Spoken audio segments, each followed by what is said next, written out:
Pecos County, a forgotten cemetery is finally getting its moment. One man's mission is bringing history back to life. Here's Kirby Warnock.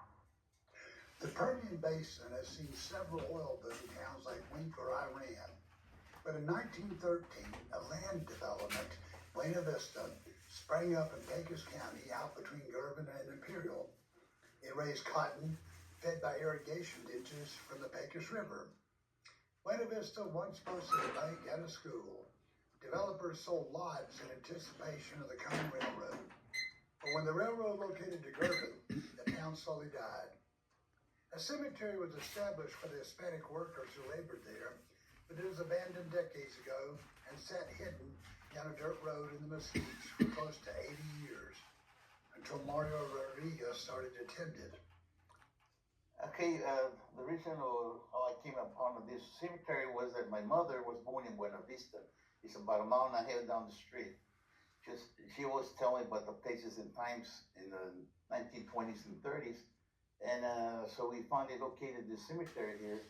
But she mentioned it a bunch of times, and other relatives brought that information to me, and this is how I ended up finding the cemetery.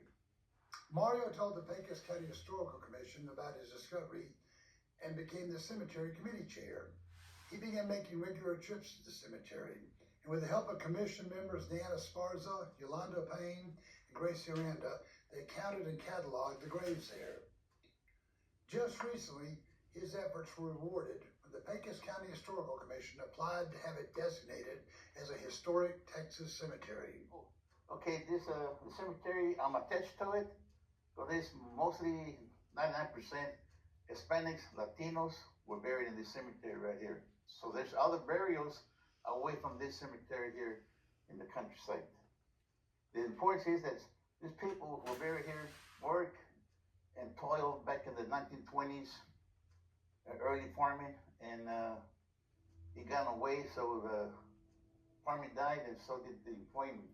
It's just another piece of history hidden out in the Mesquites of Pecos County, now recognized as an historic cemetery by the Texas Historical Commission. Reporting for News West 9, somewhere in North Pecos County, this is Kirby Warnock.